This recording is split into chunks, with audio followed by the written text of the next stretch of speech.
পৃথিবীর সব নবীকে গালি দেওয়া হয়েছে, নাউজুবিল্লাহ বলবেন। ভারতে আমার রাসূলকে গালি দিয়েছে, এটা 2024 সালে। এটা নতুন কিছু নয়, এটা নমরুদ ফেরাউনও করেছিল। তারপরে পরে মাইঠার খায়া দুনিয়া থেকে বিদায় নিয়েছে, ঠিক কিনা? এদেরকে শুধু জুতা দিয়ে পিটাইলে হয় না, ঠিক কিনা? জুতার একটা মর্যাদা আছে। 500 টাকা 1000 টাকার নিচে জুতা পাওয়া যায় না, ঠিক কিনা? জুতা দিয়ে, ডান হাত দিয়ে নয়, বাম হাত দিয়ে পিটালেও মর্যাদা হয় না। এদেরকে শুধু লাথি দিয়ে দিয়ে দুনিয়া থেকে বিদায় দেওয়া উচিত, ঠিক কিনা? যারা বলেন ঠিক কিনা? এদেরকে হত্যা করা শরীয়ত ওয়াজিব করে দিয়েছে। যারা আল্লাহ রাব্বুল আলামিন এবং রাসূলকে গালি দিবে, মান সাব্বা নবিয়ান ফাকতুলুহু, রাসূল বলেছেন রাসূলকে গালি দিলে তাদেরকে হত্যা করে দুনিয়া থেকে বিদায় করে দাও। সুবহানাল্লাহ। দুনিয়ায় থাকার কোন অধিকার এই সব কাফেরদের নেই, ঠিক কিনা? সব নবীদেরকে গালি দেওয়া হয়েছে। যারা গরুর পেশাব খায়, গরুর পেশাব না, গরুর মুখ খায়, গরুর পেশাব খায়, গরু পূজা করে, উলঙ্গ মানুষ পূজা করে, এদের আকল বলতে, বিবেক বলতে কিছু, এটা স্বাভাবিক আমার রাসূলকে গালি দিবে, ঠিক কিনা? এরা তো এমনি জাহান্নামী। এদেরকে দুনিয়াতে অপমানিত করে, লাঞ্ছিত করে এদেরকে ফাঁসি দেওয়া উচিত, ঠিক কিনা? ভাইরা আমার, এদেরকে আমরা কি বলবো? এরা এদের বাপদাদাদের খবর জানে না।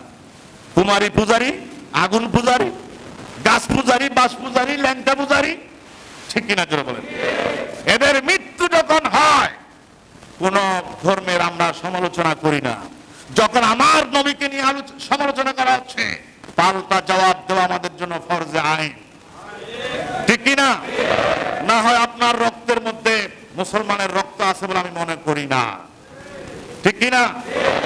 রক্ত যদি আমার নবীর থাকে, রক্ত যদি মুসলমানের রক্ত হয়, আমার রাসূলকে গালি দেবে আর আমি ঘরে বসে থাকবো, দোলা সেজে হাতে রুমাল দিয়ে বসে থাকবো, মেহেদি দিয়ে বসে থাকবো দুলার মতো, এটা কখনো হতে পারে না, ঠিক কিনা?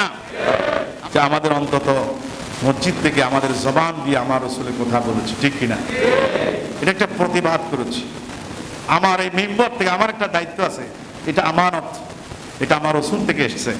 আমার নবীর জন্য প্রয়োজনে জান, রক্ত সবটুকু উৎসর্গ করে দিতে হবে। তারপর আপনি মুসলমান, আমি মুসলমান, ঠিক কিনা? না হয় রবীন্দ্রনাথ ঠাকুর আর আমার মধ্যে পার্থক্য থাকবে না। আল্লাহ পাক বুঝার তৌফিক নসিব করুন। প্রত্যেক নবীকে গালি দেওয়া হয়েছে, নবীরা তার পাল্টা জবাব দিয়েছেন। আর আমার নবীর মর্যাদা, নবীকে যখন পাগল বলা হয়েছে, রাসূল জবাব দেন নাই, পাল্টা জবাব এসেছে আল্লাহ পাকের পক্ষ থেকে। নুন ওয়াল কলমি ওয়া মা ইয়াসতুরুনা মা আনতা বিনি'মাতি রাব্বিকা বিমাজনুন। আল্লাহ পাক নুনের কসম করেছেন, কলমের কসম করেছেন, শপথ করে আল্লাহ পাক বলছেন, হে রাসূল, কাফেররা আপনাকে পাগল বলতেছে, আপনি পাগল নন, বরং কাফেররা পাগল। জোরে বলেন সুবহানাল্লাহ। এরপরে বলা হলো, তাওহীদ রিসালাতের দাওয়াত যখন দিচ্ছেন, তখন বলতেছে আপনি তো রাসূল নন, মুহাম্মদুর, ওরা মানে মুহাম্মদ বিন আব্দুল্লাহ, আব্দুল্লাহর ছেলে মুহাম্মদ। গভীর মনোযোগ, আব্দুল্লাহর ছেলে মুহাম্মদ মানে, কিন্তু মুহাম্মদুর রাসূলুল্লাহ মানে না। মুহাম্মদ বিন আব্দুল্লাহ মানে আব্দুল্লাহর পুত্র মুহাম্মদ, কাফেররা এটা বলে। কিন্তু মুহাম্মদুর রাসূলুল্লাহ, দুইটা পরিচয়। আমার রাসূল হযরত আব্দুল্লাহর ছেলে, এটা সত্য, কিন্তু আমার রাসূলের আরেকটা পরিচয় মুহাম্মদুর, আমার নবী হচ্ছেন আল্লাহ পাকের পক্ষ থেকে শ্রেষ্ঠ রাসূল। রাসূলকে বলা হয়েছে আপনি রাসূল নন, শ্রেষ্ঠ রাসূলকে বলা হচ্ছে আপনি রাসূল নন। জোরে বলবেন না নাউজুবিল্লাহ। জবাব নবী নিজের পক্ষ থেকে দিলেন না, জবাব এসেছে আরশের পক্ষ থেকে। আল্লাহ রাব্বুল আলামিন জবাব দিলেন, ইয়াসিন ওয়াল কুরআনিল হাকীম ইন্নাকা লামিনাল মুরসালিন। আল্লাহ পাক শপথ করে বলছেন, অবশ্যই আপনি আমার পক্ষ থেকে শ্রেষ্ঠ রাসূল। জবাব দিয়েছেন কে? আবার কিছুদিন ওহী বন্ধ ছিল, কাফেররা বলতেছে ইন্না মুহাম্মাদান দাআহু রাব্বুহু ওয়া কালাহু, মুহাম্মদ সাল্লাল্লাহু আলাইহি ওয়াসাল্লামের সাথে আল্লাহর এখন কোনো সম্পর্ক নাই। সূরা বলেন নাউযুবিল্লাহ। আল্লাহ রাব্বুল আলামিন জবাব দিলেন ওয়াদ-দুহা ওয়াল-লাইলি ইযা সাজা মা ওয়াদ্দাআকা রাব্বুকা ওয়া মা ক্বালা। রব্বুল আলামিন শপথ করলেন, আল্লাহ পাক বলছেন অবশ্যই হে রাসূল, আমি আপনার সাথে কোনো ডিসকানেক্ট নাই, সম্পর্ক নষ্ট হয় নাই, বরং আপনার সাথে আমার সম্পর্ক রয়েছে। জোরে বলেন সুবহানাল্লাহ। আর একটু জোরে বলেন সুবহানাল্লাহ। এরপরে কাফেররা বলছে মুহাম্মদ সাল্লাল্লাহু আলাইহি ওয়াসাল্লাম একজন কবি, তিনি একজন কবি। কবিরা সত্য বলে মিথ্যা বলে, যারা কবিতা লেখে, কবিতা লেখে যারা, তারা সত্য আর মিথ্যা বলে কবিতা লেখে। কাফেররা বলছে মুহাম্মদ সাল্লাল্লাহু আলাইহি ওয়াসাল্লাম একজন কবি, কোরআনে কারীমের আয়াত বলে বলে কবিতার মতো লাগে, যে সেগুলো বলে বলে আমাদেরকে ধোঁকা দিতে চাচ্ছে। আসলে মুহাম্মদ সাল্লাল্লাহু আলাইহি ওয়াসাল্লাম একজন কবি মানুষ, তিনি রাসূলও নন, তিনি নবীও নন, তিনি পয়গম্বর নন, তিনি আল্লাহর পক্ষ থেকে কোন রাসূল নন, তিনি একজন কবি। জোরে বলেন নাউযুবিল্লাহ। জবাব দিয়েছেন আল্লাহ রাব্বুল আলামিন ইন্নাহু লাকাউলু রাসূলিন কারীম ওয়া মা হুয়া বিকাউলি শাইরিন কালিলাম মা তুমিনুন। আল্লাহ পাক বলছেন আমার রাসূল তিনি কবি নন, তিনি আল্লাহ পাকের পক্ষ থেকে একজন সম্মানিত রাসূল।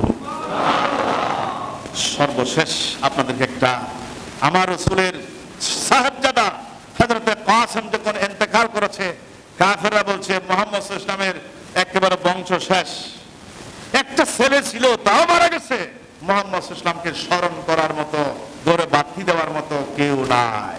সূরা বলেন নাউযুবিল্লাহ। নির্বংশ হয়ে গেছে, কোনো বংশ নাই।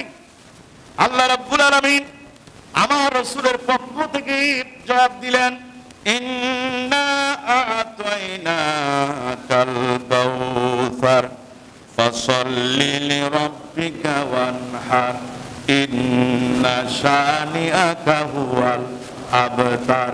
হে রাসূল, আপনি নির্বংশ হন নাই, বরং কিয়ামত পর্যন্ত আপনার বংশ থাকবে, আওলাদ রাসূল থাকবে, আমার নবীর বংশ থাকবে। নবীকে স্মরণ করার মতো প্রত্যেক এলাকাতে এলাকাতে মাহফিল হবে, মিলাদুন নবীর মাহফিল হবে। শুধু বাংলাদেশ নয়, সারা দুনিয়ার সমস্ত জাহানে আল্লাহ পাকের পক্ষ থেকে আমার নবীকে স্মরণ করার মতো মাহফিল হবে। জোরে বলেন না সুবহানাল্লাহ।